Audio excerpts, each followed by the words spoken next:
Good evening, everyone. June 3rd, 2011. That was the last time a North Carolina State Championship baseball series didn't feature the Whiteville Wolfpack. 7 years and 4 state titles later, the Pack is back and looking to keep the winning tradition alive.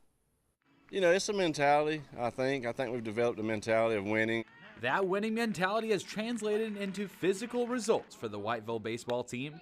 For many of these players, they don't know what it's like to not be in a state championship, including senior Brooks Baldwin, who is only one of 2 players to play in the state title series all 4 years of his career. It's not easy.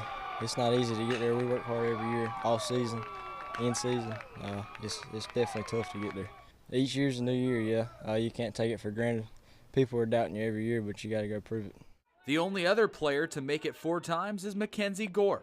Questions arose when the 2018 season began for the Pack. How could they win without Gore? But doubt quickly disappeared when Whiteville completed an undefeated conference season and made another run in the playoffs.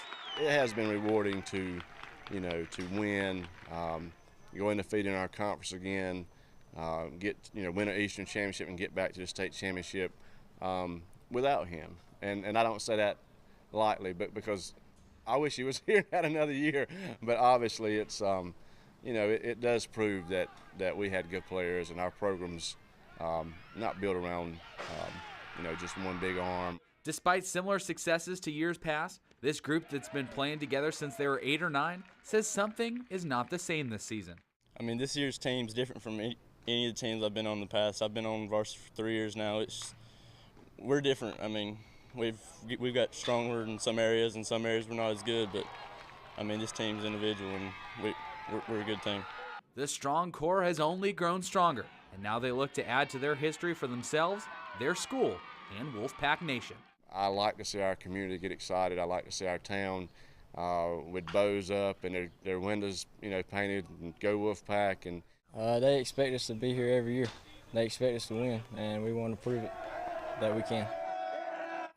There's expected to be a record-setting crowd on hand for the NCAA Regional Battle Friday between the Pirates and the Seahawks. And we know one fan that will be in attendance because he hasn't missed a single game this year. From every strikeout, swing and a miss, to every home run, Michael Barnes has seen it all. The Seahawks superfan has been at every contest for UNCW this season, cheering on his team and helping any way he can.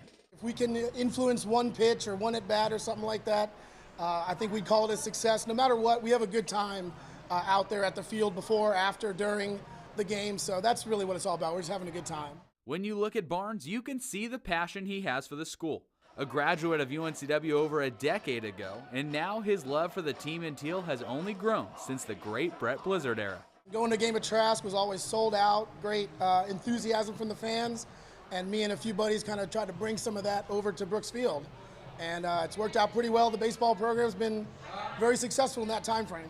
But his cheering doesn't just stop at Brooks. He's made stops at Arizona State, Northeastern, and even the most recent CAA championships at James Madison, watching the team he loves win the conference title and a spot in the NCAAs. Probably a lot of people didn't expect the Seahawks to be here, but definitely this fan base is a great, passionate fan base. Never lost faith throughout the season. That faith stays strong now heading into the regionals in Greenville. You know what? The Hawks are hot right now, so I think they can compete just with any other team they're playing.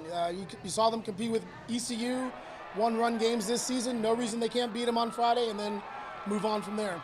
Throughout the season, there's been fans join Barnes to form the Screamin' Seahawks, but he says there's always room for more. Well, hey, Seahawk Nation, it's a short drive to Greenville, North Carolina. Not the most fun town to be in, but it's going to be a fun town to be in this Friday night, 7 p.m. Doesn't get better than that. UNCW versus ECU, number 1 versus number 4 in the regionals. Go Seahawks. Cape Fear Academy students may be out for the summer, but today marked a special occasion for one senior who's about to make her way to the Ivy League. Today, the Wilmington Roadrunners Club presented Danny Cranshaw with their $1,000 scholarship. The Wilmington Roadrunners Club says when giving the award, they look for 2 students with a passion for running, outstanding leadership, and community service. Danny was the CFA cross-country captain and was just named CFA's valedictorian. Will be attending Harvard University in the fall.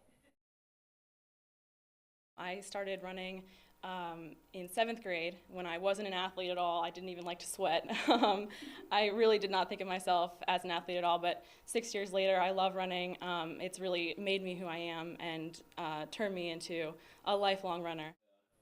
Danny hopes to join a running club at Harvard, but says no matter what, she'll continue to run on her own.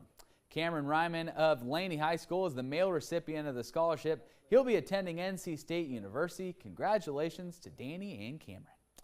Our final state championship preview is tomorrow with a look at the West Columbus Vikings, plus opening day of the Wilmington Sharks. Another fun day ahead on the Diamonds.